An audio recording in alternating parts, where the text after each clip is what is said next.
దీనంగా అడుక్కోదు, ఎవరి ముందు చెయ్యి చాపదు. అంటే వాళ్ళ దగ్గర డబ్బు లేకపోవచ్చు, కానీ వాళ్ళ ప్రవర్తనలో ఒక ఆత్మగౌరవం ఉందన్నమాట. వారు తమ పరిస్థితి గురించి రోజంతా ఏడుస్తూ కూర్చోరు. ఆ పరిస్థితుల్లోనే జీవించడానికి అలవాటు పడతారు. అవును, ఆ పేదరికం మధ్యలోనే ఆ పిల్లలు మామిడికాయలు కోసుకుని సంతోషంగా తింటారు. ఒక మిఠాయి అమ్మేవాడు ఊర్లోకొస్తే వాడి వెంటే పరుగులు పెడుతూ ఆనందిస్తారు. వాళ్లకది కొనుక్కునే స్తోమత లేకపోయినా కూడానా? అవును, వారికా మిఠాయి కొనుక్కునే స్తోమత లేకపోయినా సరే కనీసం వాడు వెళుతున్న వైపు చూస్తూ మురిసిపోతారు. ఇక్కడే దర్శకుడు సత్యజిత్రే ఒక విషయాన్ని స్పష్టం చేశారు.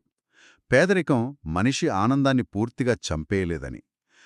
ప్రతి చిన్న క్షణంలోనూ ఆనందాన్ని వెతుక్కునే గుణం మనిషికి సహజంగానే ఉంటుందని చూపించారు. ఇది నిజంగా చాలా ఇన్స్పైరింగ్ పాయింట్. ఇక్కడ నాకో పెద్ద డౌట్ వస్తోంది. నేను కొంచెం పుష్ బ్యాక్ ఇద్దామనుకుంటున్నాను. అడగండి, పర్లేదు.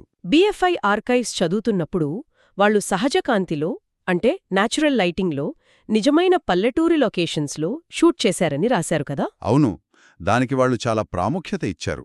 నేను కొంచెం నెగటివ్ కోణంలో అడుగుతున్నాను అనుకోండి. 1955 కాలంలో భారతీయ సినిమాలు అంటే దాదాపుగా అన్నీ స్టూడియోల్లో పెద్ద పెద్ద సెట్స్ వేసి కృత్రిమ లైటింగ్తో తీసేవారు. రే దగ్గర ఈ సినిమా తీయడానికి అసలు పైసలు లేవు కదా?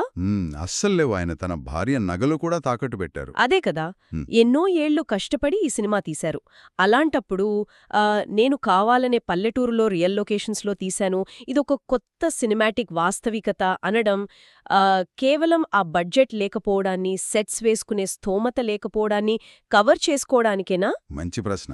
ఒకవేళ ఎవరైనా పెద్ద ప్రొడ్యూసర్ వచ్చి బ్లాంక్ చెక్ ఇచ్చుంటే ఆయన కూడా కలకత్తాలో ఒక పెద్ద స్టూడియో సెట్ వేసేవారు కాదా అంటారు? పైకి చూడటానికి ఎవరికైనా అలానే అనిపిస్తుంది, అందులో తప్పులేదు. కానీ ఇక్కడే మనం సినిమా చరిత్రలోకి కొంచెం లోతుగా వెళ్ళాలి. సైట్ అండ్ సౌండ్ వ్యాసాలు దీనికి సరైన సమాధానం చెబుతున్నాయి. వారు ఇటాలియన్ నియో రియలిజం గురించి ప్రత్యేకంగా ప్రస్తావించారు. ఇటాలియన్ నియో రియలిజం అంటే ఏంటి? అస్సలు ఇదంటే ఏంటంటే రెండవ ప్రపంచ యుద్ధం తర్వాత ఇటలీ పూర్తిగా నాశనమైపోయింది. సినిమా స్టూడియోలన్నీ బాంబుదాడుల్లో కూలిపోయాయి కదా. అవును, అదొక చీకటి కాలం. ఆ సమయంలో విట్టోరియో డిసీకా లాంటి డైరెక్టర్ల దగ్గర డబ్బుల్లేవు, స్టూడియోల్లేవు. దాంతో వాళ్లు కెమెరాలు తీసుకుని నేరుగా వీధుల్లోకి వెళ్ళిపోయారు. నిజమైన ఇళ్ల మధ్య నిజమైన మనుషులతో సినిమాలు తీశారు. అందులో వచ్చిన అత్యంత ప్రసిద్ధ చిత్రమే బైసికిల్ థీవ్స్. ఓహో, ఆ సినిమా గురించి విన్నాను నేను. చాలా గొప్ప సినిమా అంటారు. అవును, సత్యజిత్ రే లండన్కి వెళ్ళినప్పుడు ఆ సినిమా చూసి పిచ్చెక్కిపోయారు. ఆయన ఆలోచన విధానమే మారిపోయింది. అంటే బడ్జెట్ లేకపోవటం వల్ల అలా తీయలేదు, ఆ రియలిజం ఆయనకు స్ఫూర్తినిచ్చిందనమాట. ఖచ్చితంగా అండి. సత్యజిత్ రేకు బ్లాంక్ చెక్ ఇచ్చినా సరే ఆయన పల్లెటూరుకే వెళ్లేవారు. ఎందుకంత నమ్మకంగా చెబుతున్నారు? ఎందుకంటే ఒక ప్లాస్టిక్ స్టూడియో సెట్లో ఆ నిజమైన మట్టివాసన రాదు కదా. ఎండ నిజంగా ఒక పాత గోడ మీద పడ్డప్పుడు ఉండే ఆ ఆకృతి, ఆకలితో ఉన్న ఒక నిజమైన పల్లెటూరి మనిషి మొహంలో కనిపించే గీతలు, ఇవి ఏ మేకప్తోనూ ఏ ఆర్ట్ డైరెక్టర్తోనూ సృష్టించలేమని ఆయన నమ్మారు. పాయింట్ క్యాచ్ చేశాను. ఆయన కావాల్సింది గ్లామర్ కాదు, నిజం. ఎగ్జాక్ట్లీ. అందుకే వాళ్ళు ఊర్లోకెళ్ళి ఆ పాతపడిన ఒక అసలైన ఇంటిని వెతికి పట్టుకుని సహజమైన కాంతిలో షూట్ చేశారు. ఆ రిస్క్ తీసుకున్నారు కాబట్టే అది తర్వాత భారతీయ సమాంతర సినిమా పుట్టుకకు ఒక కొత్త శకానికి దారితీసింది. ప్యారలల్ సినిమా అంటాం గదా, దానికి. ఈ పాయింట్తో ఈ మూలాలన్నీ ఎందుకు ఈ సినిమాను ఒక మాస్టర్పీస్ అంటున్నాయో పూర్తిగా అర్థమవుతోంది. ఆ పరిమితుల్నే ఆయన తన బలంగా మార్చుకున్నారు కదా.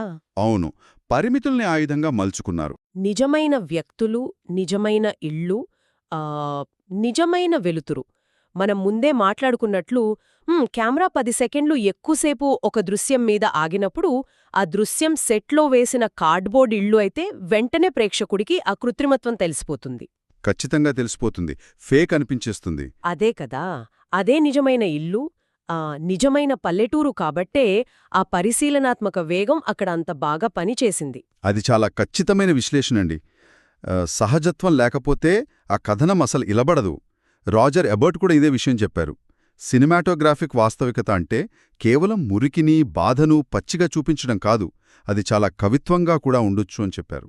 వావ్, పేదరికాన్ని పచ్చిగా చూపించడం మాత్రమే రియలిజం కాదన్నమాట. కాదు, ఆకాశంలో మబ్బులు కమ్మడం, పిల్లలు రైలును చూసి ఆశ్చర్యపోవడం, ఇవన్నీ ప్రకృతిలో ఎంత సహజంగా జరుగుతాయో ఆ కెమెరా ముందు కూడా అంతే సహజంగా జరిగేలా చేశారు రే. ఆ సహజత్వమే మనుషుల ఆత్మగౌరవంతో కలిసి ఈ కథను విశ్వవ్యాప్తం చేసింది. అందుకేనేమో బెంగాల్లోని ఒక మారుమూల గ్రామంలో జరిగిన కథను జపాన్లోని కురోసవా లాంటి దర్శకుడు చూసి కన్నీళ్లు పెట్టుకునేలా చేసింది. ఖచ్చితంగా. ఎమోషన్ అనేది యూనివర్సల్ గదా. ఇదంతా వింటుంటే ఒక గొప్ప పుస్తకం చదివి మూసేసినప్పుడు కలిగే నిశ్శబ్దమైన భరువు, ఒక రకమైన శాంతి మనసుకు కలుగుతోంది. ఒక కథ ప్రపంచాన్ని కదిలించాలంటే అందులో యుద్ధాలు, భారీ సెట్టింగ్లు, ఉద్వేగభరితమైన డైలాగులు ననక్కర్లేదని ఈ సినిమా నిరూపించింది. నిజంగా నిరూపించింది. ఈ మూలాలన్నీ ఏకాభిప్రాయంతో చెప్పే విషయం ఒక్కటే అనిపిస్తోంది. బాల్యపు అమాయకత్వం ఎలా ఒక కఠినమైన ప్రపంచాన్ని కూడా అద్భుతంగా చూడగలదో, రోజువారీ పోరాటంలో మనుషులు తమ ఆత్మగౌరవాన్ని ఎలా నిలబెట్టుకుంటారో చెప్పే ఒక నిశ్శబ్ద ప్రవాహం ఈ చిత్రమని. అవును. మరియు వీటన్నింటికి మించి నాకొక పాయింట్ ఇక్కడ యాడ్ చేయాలనిపిస్తోంది. చెప్పండి. జీవితంలో అర్థమనేది మనం ఎప్పుడో భవిష్యత్తులో సాధించబోయే సుదూర లక్ష్యాల్లోనూ, ఆ బ్యాంక్ బ్యాలెన్స్లోనూ కాకుండా మన కళ్ల ముందున్న అత్యంత చిన్న చిన్న క్షణాల్లోనే దాగి ఉందన్న వాస్తవాన్ని ఇది మనకు గుర్తు చేస్తుంది. అవును. ఆ చిన్న క్షణాలే అసలైన ఆస్తులు అంటారు. అవును. మనం ఆ క్షణాలను గమనించడానికి మన పరుగును కాస్త ఆపి ఒక పిల్లాడిలాగా ప్రపంచాన్ని చూడగలిగితే చాలు. అదే గొప్ప విజయం. సరిగ్గా ఇదే ఆలోచనతో మన ఈనాటి విశ్లేషణను ముగిద్దామనిపిస్తోంది. 1955 నాటి ఒక కెమెరా గ్రామీణ బెంగాల్లోనూ ఒక కుగ్రామంలో ఎలాంటి ఆడంబరాలు లేని, పైకి చాలా బోరుగా అనిపించే రోజువారీ క్షణాల్లోనే అంతటి లోతైన భావోద్వేగాన్ని బంధించగలిగితే. చాలా ఆలోచించాల్సిన విషయమిదే. అవును కదా. ఈనాటి మన ఉరుకులా పరుగుల జీవితంలో కేవలం మన ధ్యాసంతా మొబైల్ స్క్రీన్ల మీద, రాబోయే నోటిఫికేషన్ల మీద, భవిష్యత్తు మీద ఉండిపోయి మన చుట్టూ జరుగుతున్న ఎన్నో అద్భుతమైన, ప్రాణమున్న చిన్న చిన్న క్షణాలు అలా మనకు తెలియకుండానే గడిచిపోతున్నాయి కదా. నిజమే. మనం అన్నీ మిస్ అవుతున్నాం. ఈ విషయం నిజంగానే మనల్ని చాలా లోతైన ఆలోచనలో పడేస్తోంది. కళ్ల ముందున్న జీవితాన్ని గమనించడం ఎప్పుడో మర్చిపోయామన్న భావన కలుగుతోంది. ఈ నిశ్శబ్దమైన ఆలోచనతోనే ఈ లోతైన విశ్లేషణకు ముగింపు పలుకుదాం.